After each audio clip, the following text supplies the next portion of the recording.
Ya, pemirsa, kebakaran masih menjadi salah satu bencana yang paling sering terjadi di kawasan padat penduduk dan umumnya disebabkan oleh kelalaian manusia atau human error. Dampaknya pun tidak main-main, mulai dari kerugian harta benda, terhentinya aktivitas usaha, terganggunya roda perekonomian dan pemerintahan, hingga kemungkinan terjadinya korban jiwa. Lalu bagaimana sebenarnya upaya antisipasi dan penanggulangan kebakaran di wilayah padat penduduk, khususnya Jakarta Utara?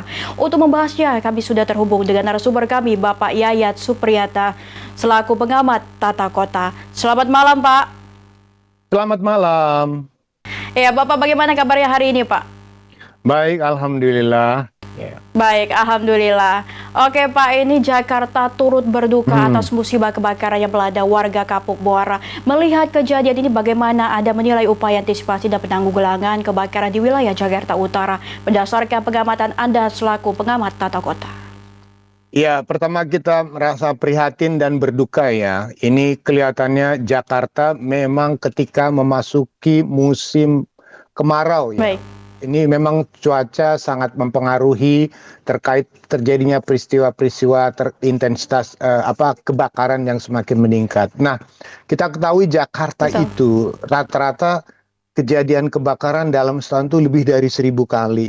Jadi artinya kalau ada 365 hari setahun itu peristiwa kebakaran bisa 2 sampai 3 kali.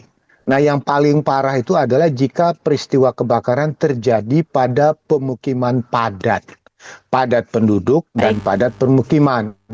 Nah, ini otomatis akan sangat mempengaruhi tentang jumlah korban yang terjadi. Apa penyebabnya? Salah satu penyebab bahwa tingkat kerapatan pemukiman itu demikian padat. Kedua, dipengaruhi juga oleh cara kita membangun rumah atau mempersiapkan rumah untuk bebas dari masalah kebakaran. Maka ditanya, apa penyebab utama kebakaran tersebut? Salah satu penyebabnya misalnya dari instalasi listrik. Hampir dari 80% penyebab kebakaran itu karena listrik. Yang menjadi pertanyaan kita adalah apa dan bagaimana dia bisa terjadi. Nah, salah satu adalah karena pemasangan yang tidak standar. Bahannya juga tidak standar.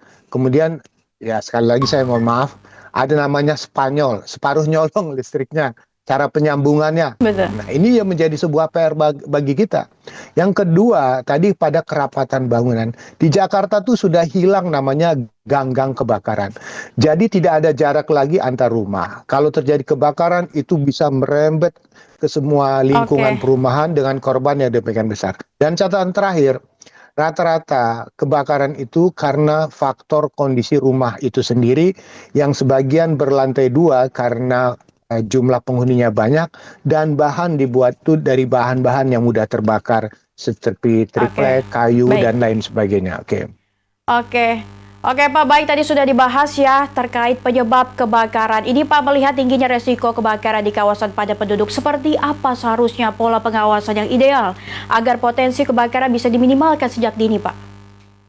Yang pertama memang harus ada upaya preventif. Kalau saran saya sih dulu mengatakan harus diingatkan kepada seluruh warga melalui RT dan RW. Hati-hati musim kemarau, potensi kebakaran bisa terjadi karena berbagai sebab. Yang kedua, kalau ingin melakukan pemasangan listrik atau instalasi lainnya, serahkan pada ahlinya atau orang yang paham tentang itu. Yang ketiga, ketika menggunakan bahan-bahan terkait instalatornya, itu gunakan bahan yang standar. Yang hal lain adalah kalau perlu pada setiap kawasan itu ada namanya satuan relawan untuk antisipasi kebakaran. Warga pun perlu dilatih sewaktu-waktu karena sekali lagi saya mengatakan kebakaran itu bisa terjadi kapan saja. Otomatis warga harus terbiasa siaga bencana. Kalau banjir bisa kita antisipasi karena ada peringatan-peringatan dini, tapi kalau kebakaran tidak ada peringatan, kapanpun bisa terjadi, dan kebakaran itu bisa membuat orang bukan tambah miskin, tapi minus. Bahkan ada yang mengatakan saya tidak punya baju lagi karena hartanya habis sama sekali. Ini lebih parah sebetulnya. Jadi setiap kebakaran itu menambah jumlah angka kemiskinan baru. Artinya apa? Maka dari hal ini kita harus melakukan pencegahan. Pak Gubernur sudah mengingatkan satu rumah Baik. satu APAR. Tapi pertanyaannya bagaimana penggunaan APAR itu perlu dilakukan sosialisasi dan pelatihan di dalamnya. Oke, baik Pak. Sebagai warga kita harus siap siaga ya Pak ya. Pak, ini Ya, seberapa penting peran penyuluhan atau edukasi kepada masyarakat dalam upaya mengantisipasi kebakaran khususnya di wilayah padat penduduk? Apakah ini sudah menjadi perhatian serius selama ini Pak? yang menjadi keprihatinan kita, jangan sampai damkar itu datang ketika peristiwa sudah terjadi. Sosialisasi ini Betul. minim, saya mengatakan. Pertanyaannya siapa yang melakukan sosialisasi? Maka peran RT RW itu sangat penting. Tapi kan ketika sosialisasi orang bertanya ada punya dana atau tidak. Maka terkait dengan kebakaran ini sebaiknya sosialisasi itu bukan karena ada proyeknya, ada dananya, tapi karena ada kesadaran. Kalau misalnya suatu kawasan itu padat, kumuh, kemudian mohon maaf sekali lagi kadang-kadang di lingkungan Betul. padat itu ada warga yang buka usaha.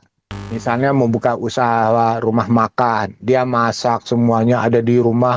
Ada juga ada yang buat bengkel, ada yang membuat usaha-usaha lain yang terus terang saja itu kadang-kadang kalau tidak hati-hati bisa saja berpotensi membuat potensi kebakaran. Maka menurut saya RT Baik. RW harus berperan atau misalnya melalui kelompok remaja atau juga perlu misalnya ibu-ibu pengajiannya juga perlu diaktifkan, Karang Tarunanya atau misalnya aktivis-aktivis di PKK ingatkan bahwa kebakaran Baik. itu bisa terjadi kapan saja. Yang paling penting adalah bagaimana pencegahan itu bisa dilakukan.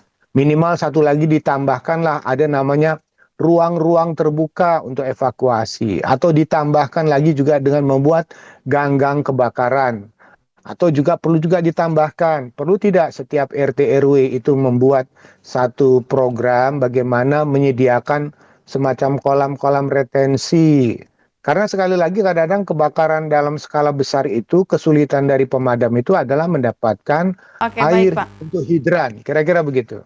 Oke, baik Pak. Sinergitas warga dan masyarakat serta juga pemerintah itu sangat diperlukan ya Pak untuk mencegah kebakaran ini. Pak, ini menurut Anda apakah kinerja dan kesiapsiagaan petugas pemadam kebakaran dalam mengantisipasi kebakaran di wilayah padat penduduk seperti Kapuk Muara ini sudah berjalan secara maksimal, Pak? Kita tahu yang paling baik petugas pelayanan sekarang itu adalah damkar. Damkar itu diapresiasi oleh masyarakat bukan hanya pada untuk kebakaran, tapi pada kondisi situasi ketika warga menghadapi bencana, musibah, ataupun ada hal-hal yang paling penting. Yang menjadi tantangan sekarang adalah apakah jumlah petugas damkar per wilayah itu udah cukup atau tidak. Ya kan, kemudian peralatan damkar itu sudah terdistribusi lebih merata atau tidak posko-poskonya. Baik. Karena kesulitan terbesar ketika terjadi kebakaran itu adalah mobil pemadam terjebak kepada kemacetan. Nah ini memang perlu diatur bagaimana ketika terjadi kebakaran, perlu ada prioritas yang dengan penuh kesadaran masyarakat memberikan kesempatan damkar untuk melintas lebih cepat gitu. Betul. Atau nanti dibuatlah semacam peta Oke. mitigasi bencana. Wilayah yang paling sering kebakaran itu, mohon maaf ya, saya tidak menyebutkan kemungkinan ada arisan kebakaran tuh yang bisa satu tempat berapa kali kebakaran. Tapi pada wilayah-wilayah yang padat dengan penduduk, padat dengan permukiman, kemudian Oke, rentan baik. terkait upaya pencegahan itu perlu diantisipasi Ya, sejak baik. awal. Cukup, Pak. Ya, Pak, ini apa himbauan dan langkah konkret yang bisa dilakukan masyarakat untuk mencegah dan menanggulangi kebakaran baik sebelum, saat, maupun setelah kejadian? Yang Singkat pertama saja, Pak. harus kita ingatkan saja pencegahan itu dimulai dari masyarakat, dari oleh untuk masyarakat. Tidak ada kebakaran itu bisa diselesaikan oleh damkar. Damkar hanya tugasnya Baik. memadamkan api. Tinggal bagaimana masyarakat bersikap bahwa tinggal di Jakarta itu di pemukiman yang padat dan penuh dengan berbagai aktivitas, kewaspadaan terhadap bencana itu menjadi penting, khususnya di musim kemarau yang panas seperti ini. Oke, baik. Terima kasih Bapak Yayat Supriyatna, pengamat tata kota, sudah bergabung bersama kami. Pemirsa, itulah tadi pembahasan kita mengenai pentingnya antisipasi kebakaran terutama di kawasan padat penduduk.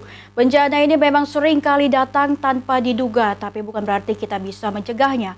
Edukasi, kewaspadaan, dan kerjasama antar warga serta peran aktif pemerintah menjadi kunci penting dalam menekan resiko kebakaran. Mari kita jadikan musibah sebagai pengingat agar ke depan kita bisa lebih siap dan sigap karena keselamatan adalah tanggung jawab bersama. Pemirsa, jangan kemana-mana, tetap saksikan Berita Nasional Malam.